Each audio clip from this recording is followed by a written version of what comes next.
Hey, what's happening, YouTube? I'm going to do a revisited video of the really sturdy dividers. Make sure I didn't miss anything from the first video so everybody can see exactly what parts I use, tools, and I'll try to get it as in-depth as I can here. We'll start off with these. These are the connectors that I use for the legs. There's it's just a slip on one side, 1/2 inch pipe thread on the other. You're gonna need 4 of those.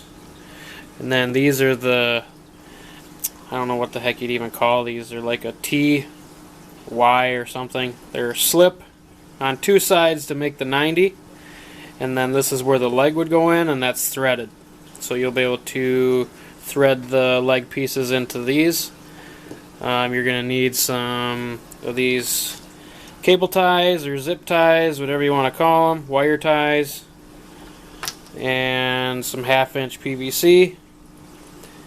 I got 2 5-foot lengths here. I'm sure that's way more than enough for a 125 that I'm going to use, but they're only 94 cents a piece, so I figured why not. I can always use the extra. You're going to need a saw of some kind with fine teeth on it. Hacksaw would work really well. And a side cutters, wire cutters, dikes, whatever you want to call them. And of course, you're going to need your egg crate / light diffuser material. I'm going to get some dimensions measured up. And well, you're going to need a tape measure and a marker also. So I'm going to get some dimensions. I'll cut the pieces and then we'll be back. Alright guys, so I got the pieces cut now. I got the legs. These are the horizontal pieces and these are the vertical pieces. So now we're just going to slip it together. I'll take the one piece and slide it on. And we'll turn it over. Make sure you get your threaded pieces, aligned, so you can make your little box. Then you're going to take your horizontal piece, slide it in. I like to kind of try to make all this writing, if you can, on the bottom or top so you don't really see it. If possible, slide this one in. That. Then you have your other pieces. Again, you're just lining all these things up, trying to get it as square looking as possible. By not gluing them, you can get everything to move around a little better. Once you glue them, they're stuck. So, of course, then let's put this piece in, bend that out, put that in. Then you should have your square. If you have a table that's pretty flat, you can kind of put it down, and if it rocks back and forth, you can kind of just tweak it a little bit till it gets square. Also, the measurements that I ended up with were the vertical pieces ended up being 17.5 inches long. Now that's just the pipe, not with the fitting or anything. So 17.5 inches long. You can cut the horizontal pieces.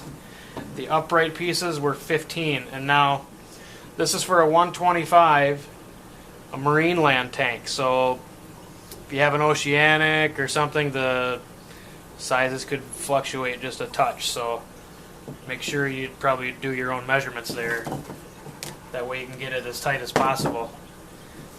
So now when this thing is in, I still have to cut the diffuser piece, but when this thing's in the tank, what you end up doing is you can just take and tilt this back when it's in the tank a little bit, then you just screw these in. Don't screw them in too far, just screw them in a thread or 2, so it's a lot easier for you to get it apart.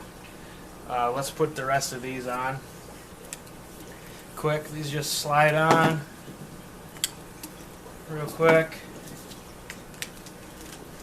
So then when you just screw all these in, just a thread or 2,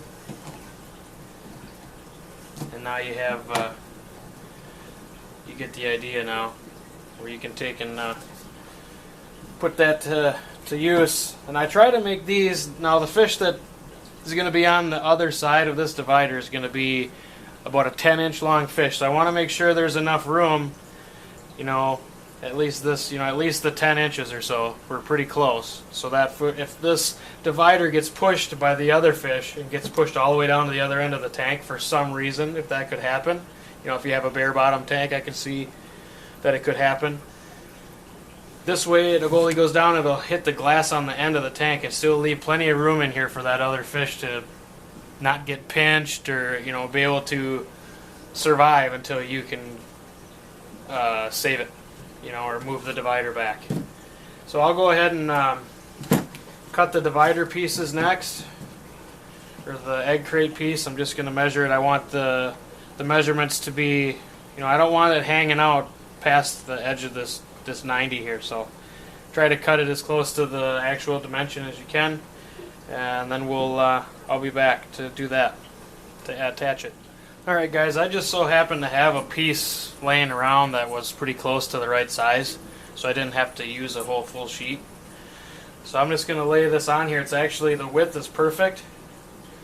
So what I'm going to do is you just take your side cutters and you just get it as close to this edge as possible and just start nipping them off.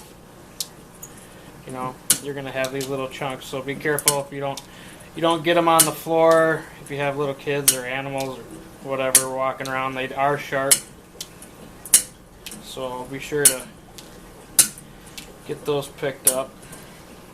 You don't need anybody stepping on that.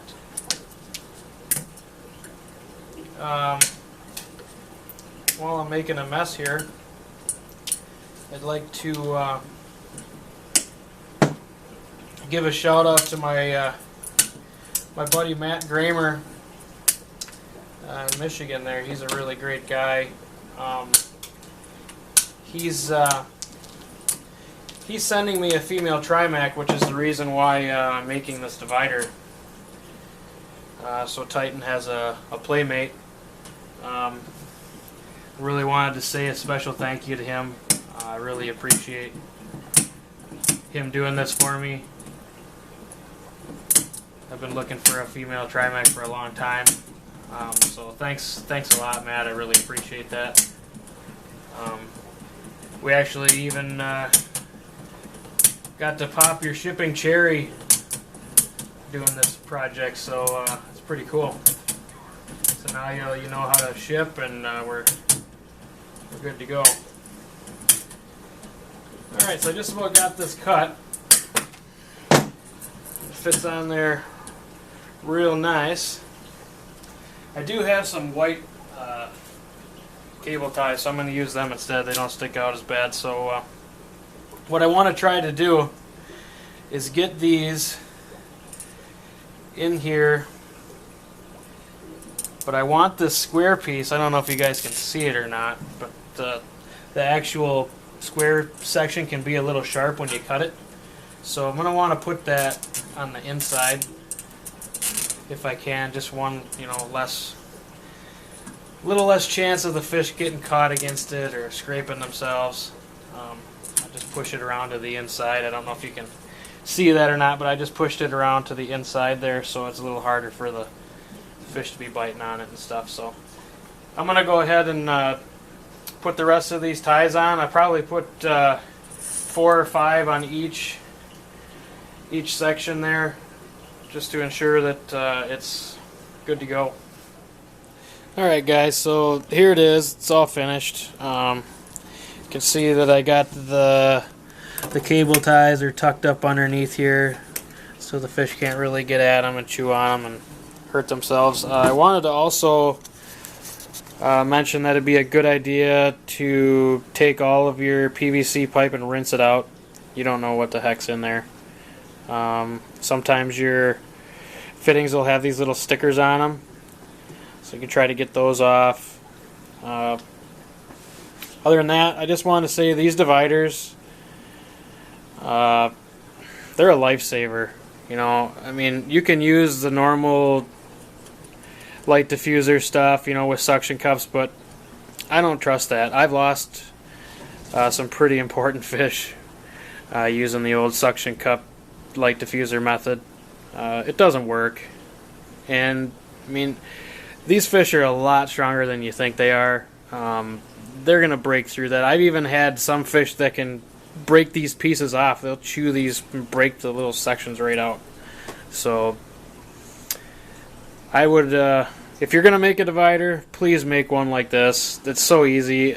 This whole thing cost me maybe $10.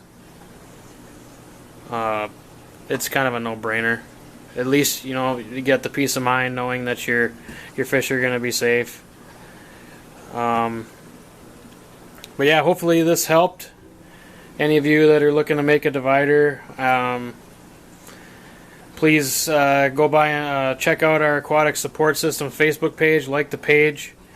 Of course, all of the Team Aquatic Support members, Brian, Sean, Jeff, Conway, and of course our new member Courtney.